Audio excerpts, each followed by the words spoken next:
Marketing Square. Bienvenue sur Marketing Square, le rendez-vous du growth marketing. Le growth, c'est un marketing qui sort des clous, qui se réinvente, qui se renouvelle. C'est aussi un mindset qui repose sur l'envie de se dépasser, de se détacher de ses opinions une bonne fois pour toutes et d'apprendre en continu. Si tu te reconnais dans cette description, que tu sois débutant ou expert, abonne-toi. Ce podcast va devenir ton meilleur allié. Ce podcast est rendu possible par Richmaker, la plateforme que j'ai lancée pour permettre enfin aux marques de monter des partenariats qui fonctionnent. Identifier un partenaire stratégique, faire le plein d'idées de partenariats et surtout performer ensemble et collectivement. Si cette vision vous parle, rendez-vous sur richmaker.com et bon épisode.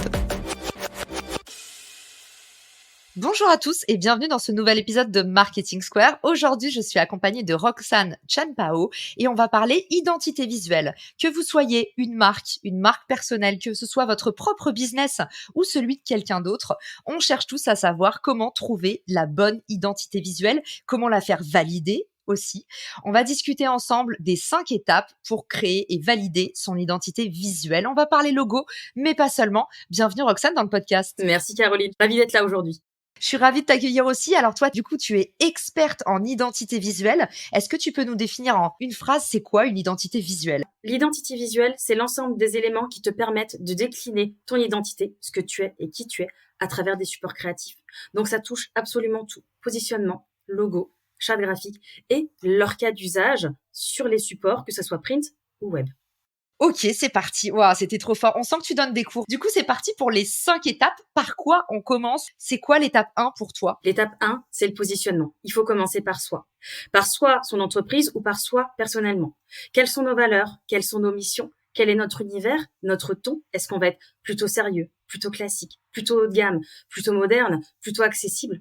Et tout ça va avoir forcément un impact sur la création parce que ça va déterminer les couleurs choisies, l'univers choisi, les polices qu'on va déterminer et enfin les cas d'application, l'iconographie finalement qu'on va pouvoir mettre en place. Donc l'étape numéro 1 pour une identité visuelle, elle commence par soi.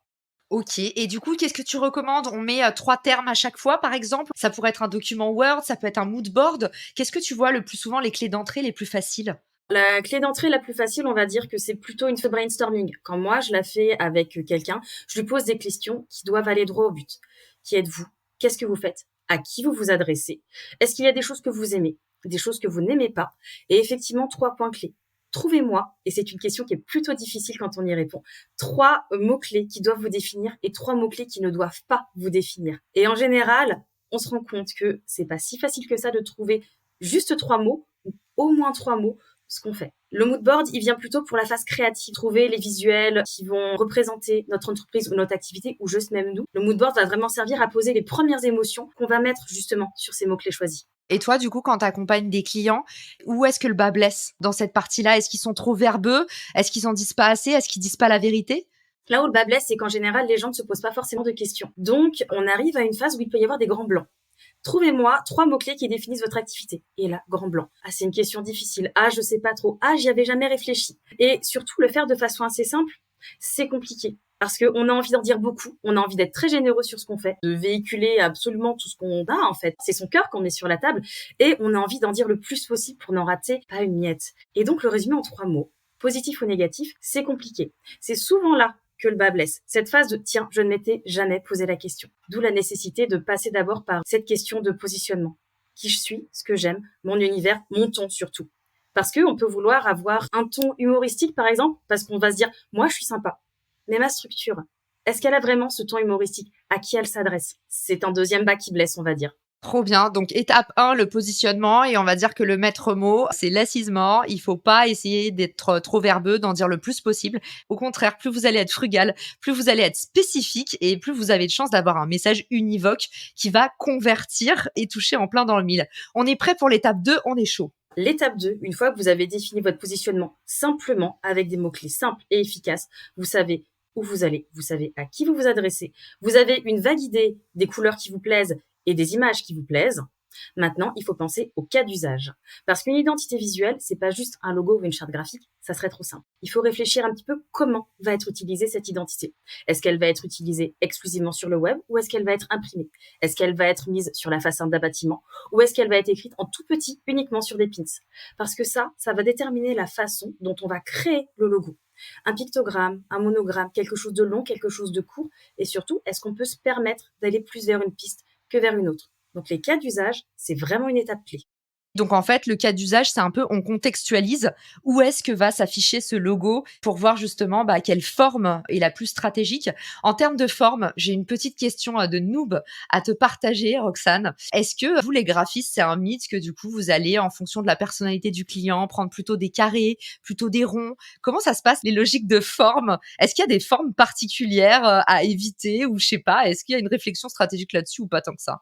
Donc effectivement, en fonction de ce que le client m'aura dit au niveau de sa personnalité à lui, ce qu'il veut véhiculer, mais surtout à qui le logo doit s'adresser, je vais effectivement réfléchir certaines formes plutôt que d'autres. Si je suis par exemple sur une entreprise qui doit véhiculer de la croissance, je vais peut-être plutôt penser à un triangle ou une flèche parce que ça monte. Si je suis sur une structure qui a pour but de faire du coaching, de la bienveillance, de la rassurance, je vais partir sur un rond plutôt qu'un carré. À l'inverse, si j'ai affaire à quelqu'un qui est par exemple formateur et qui a besoin justement d'aider ses élèves à structurer leurs pensées, on va peut-être partir justement sur quelque chose de carré. Après, il y a ce qu'on appelle les univers. Si je prends le logo de Netflix par exemple, le N, c'est une forme qui peut être considérée comme un peu géométrique, mais ça rappelle également la bande de la bobine de cinéma. S'il est rouge et noir, c'est pas parce que le noir c'est classe et sobre et parce que le rouge c'est de l'émotion vive, c'est purement et simplement parce que ce sont les couleurs, très souvent, des sièges rouges dans une salle noire.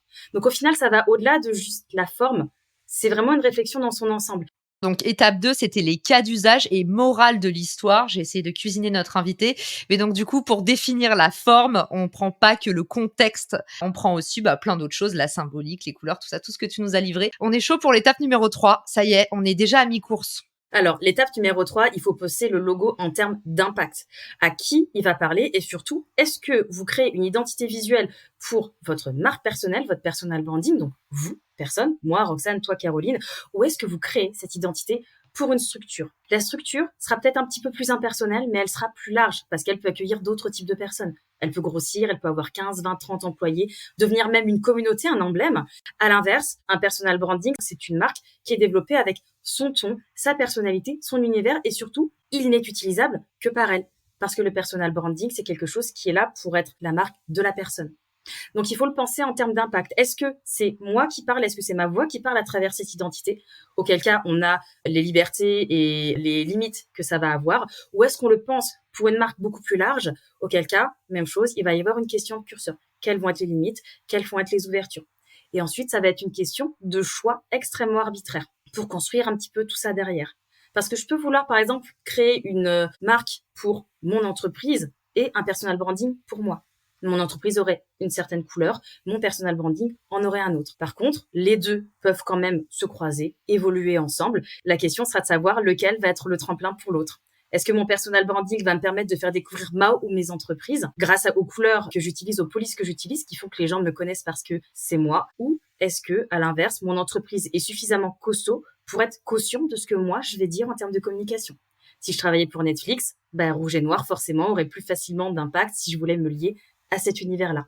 Et non pas une référence cachée à Jeanne Masse, qui est personnellement mon idole. Mais voilà, bon, les vieux comprendront. Quand tu nous dis étape 3, impact, en fait, c'est aussi, on pourrait appeler ça enjeu. C'est qu'est-ce que tu veux véhiculer, c'est ça? Exactement, c'est qu'est-ce que tu véhicules et puis surtout, très très important, à qui vous allez vous adresser et quelle est l'émotion que vous allez véhiculer. L'impact peut être résumé en qu'est-ce qui se passe en moins de 4 secondes. En moins de 4 secondes, qu'est-ce qui se passe? Est-ce que c'est lisible? Est-ce que l'émotion est directe? Est-ce que je ressens quelque chose? Est-ce que je comprends le message? Parce que finalement, c'est un peu comme les 3 premières lignes du copywriting, c'est ça qui va accrocher le reste. Donc ces 4 secondes visuelles vont être déterminantes pour l'avenir et la suite de cette identité. Donc en termes d'impact, il faut vraiment que le contenu, le logo, l'identité soit compréhensible en termes de valeur et d'univers en moins de 4 secondes. Et ça, c'est tout le challenge quand on est créa. Sacré challenge. Bon, en tout cas, on fait un gros bisou à notre Nina. C'est via Nina que je t'ai découverte, Roxane. C'est un connecteur de génie et on la remercie si elle nous écoute. Déclinaison, c'est la 4e étape. Et oui, parce qu'une fois qu'on sait qui on est, comment va être utilisée l'identité, à qui on l'adresse et comment faire mouche, il va falloir penser à ce qu'on appelle les déclinaisons. Et par déclinaison, j'entends pas support de communication pur, j'entends juste les déclinaisons du logo tout seul. À savoir qu'on a tendance à penser le logo comme une espèce d'image, qui déjà est pas forcément très vrai. On doit le séparer en 3 éléments distincts. Ce qu'on trouve dans un logo, déjà, c'est le pictogramme. La petite illustration, la petite icône, le petit dessin que vous retrouvez quand vous ouvrez un onglet ou la pomme d'Apple, la virgule de Nike. C'est ce qu'on appelle le pictogramme. On peut aussi trouver ce qu'on appelle le monogramme, où là, ça va être un ensemble de lettres, 2, 3 lettres qui vont former justement ce visuel qui va être souvent à tort considéré comme le logo. Ça, c'est un des cas d'usage. Le deuxième, c'est le logo complet, le pictogramme avec le nom de l'entreprise. Ça, normalement, c'est le logo, le picto plus le nom. Le troisième, c'est ce qu'on appelle le logo et sa baseline, votre slogan, ce qui va permettre d'avoir un petit peu cette petite phrase qui va faire qu'on va vous reconnaître. Les trois peuvent être dissociés, on peut utiliser le picto tout seul, le nom de l'entreprise toute seule, la baseline toute seule, mais ensemble, ils forment un des piliers de l'identité visuelle. Et cela, il faut les penser en termes de couleurs, parce qu'il faut les penser en noir, en blanc, il faut les penser en couleur, voire dans une couleur. Si par exemple, la couleur principale de ton identité, c'est le vert, il faudra penser ton logo peut-être en vert. Il faudra aussi le penser au format vertical, au format horizontal. Et chose extrêmement importante qu'il faut qu'on fasse, en tout cas, si vous m'écoutez, que vous faites votre logo vous-même ou que vous êtes créa et que vous faites des logos, l'étape principale, c'est de penser son logo d'abord en noir et blanc, avant de le penser en couleur. Parce que justement, cette notion d'impact de moins de 4 secondes, on la voit plus facilement sur un logo en noir et blanc, en noir sur fond blanc ou en blanc sur fond noir qu'en couleur. La couleur, elle apporte de l'émotion, mais elle parasite aussi cette notion d'impact. Donc, cette notion de noir et blanc doit être très importante et doit être cruciale dans la conception de votre logo et de votre identité. Également parce que votre logo, il sera pas toujours en couleur. Imaginons, vous tombez sur quelqu'un qui veut faxer votre email. Eh ben, les couleurs peuvent parasiter la lecture du logo. Donc, il faut penser à ces cas d'usage-là. Un package complet de déclinaison de logo efficace, c'est un logo en noir, en blanc, en couleur. On doit pouvoir avoir dans un dossier le picto tout seul, le logo, donc picto plus nom, et enfin, la totale, picto nom plus baseline, de façon à ce que, peu importe le support que vous utilisez, grand ou petit, vous devez avoir la main sur le logo que vous allez positionner. Est-ce que je mets juste la pomme d'Apple ou est-ce que je mets la virgule de Nike, le nom Nike et le Just Do It dessus?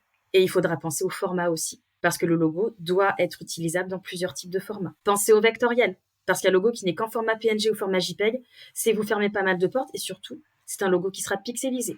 Pensez au PNG, de façon à avoir un fond transparent et de ne pas avoir à bricoler sous PowerPoint ou ailleurs, par les moyens du bord, la couleur transparente. Pensez au JPEG pour votre site. Et là, déjà, on est pas mal. C'est clair, hein, on se dit même, mais c'est un travail de titan tout ça. Combien on price à peu près? Imaginons quelqu'un qui se dirait en écoutant l'épisode, waouh, en fait, je pensais le faire tout seul sur Canva, mais là, ça va faire vraiment bricolo. Quelqu'un qui veut se lancer et créer une petite identité visuelle, c'est quoi la fourchette de prix? Je dirais que en termes de fourchette, quand on fait appel à un freelance, en tout cas, parce que moi j'ai plutôt des notions de tarifs freelance, tu peux commencer avec un prix d'appel entre 700 et 800 euros pour le logo seul. Et ça peut aller jusqu'à, je dirais, 2000 ou 3000 euros, en fonction de ce que tu mets dans ta prestation. Est-ce qu'il va y avoir une notion de conseil? Comment est-ce que la personne travaille?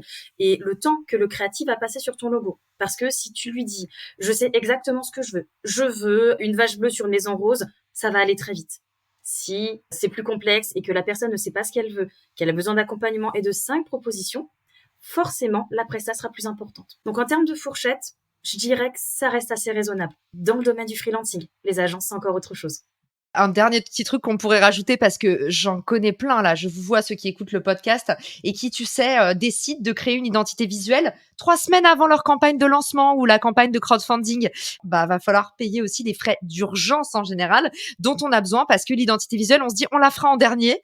Et en fait, le problème, c'est que c'est un travail qui prend quand même 3 semaines, 1 mois à faire une identité visuelle, Roxane. Bon, tu vas me dire, ça dépend encore du brief. Personnellement, et c'est ma façon de travailler, donc elle n'engage que moi, je prévois environ 1 mois effectivement pour travailler.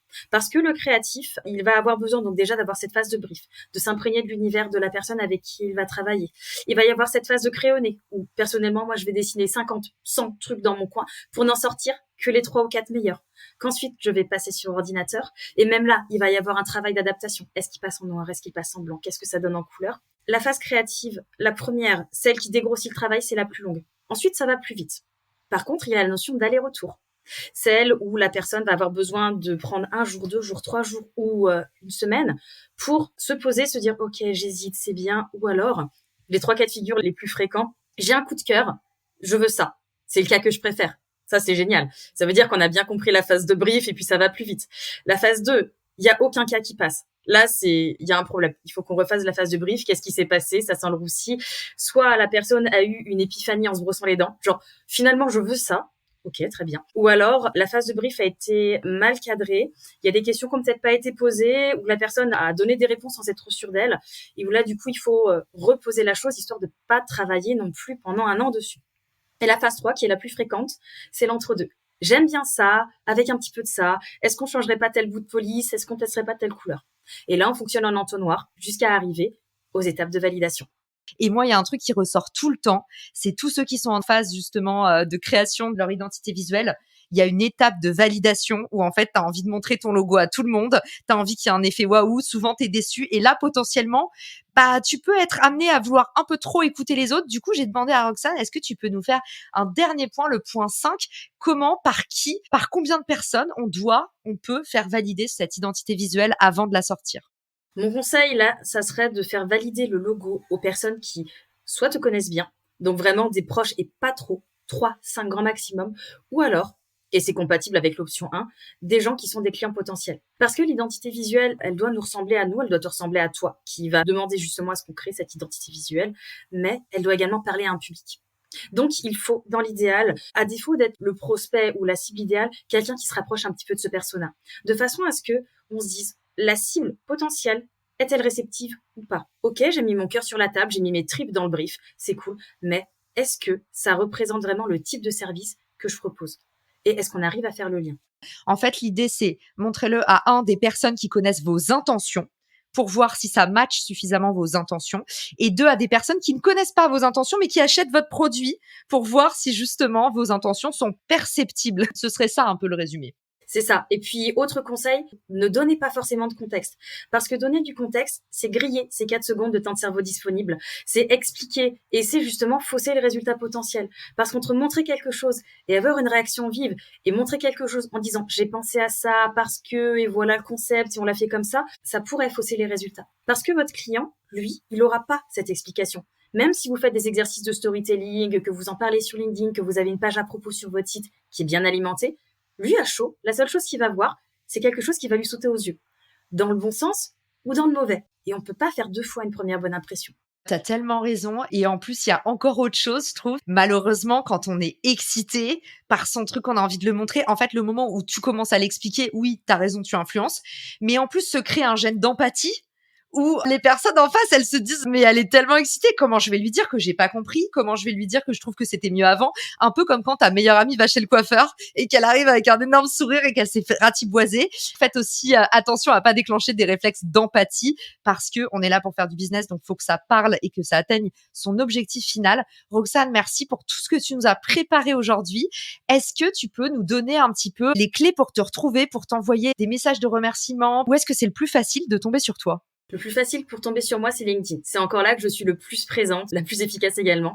Après, j'ai un site internet, roxane-champois.fr, où vous pouvez retrouver quelques éléments de mon portfolio. Trop bien. Et puis, il faut le dire aussi, t'es trop humble pour le dire, donc moi, je le dis à ta place. Roxane fait du super contenu sur LinkedIn. Donc, si vous écoutez le podcast, c'est que vous n'êtes pas insensible à LinkedIn. Donc, allez voir ce qu'elle fait. Ça mange pas de pain. Puis surtout, envoyez-lui un maximum de force pour la remercier d'être passée nous voir. Merci, Roxane. À tous ceux qui ont écouté l'épisode, je vous dis à très vite dans le podcast. Ciao!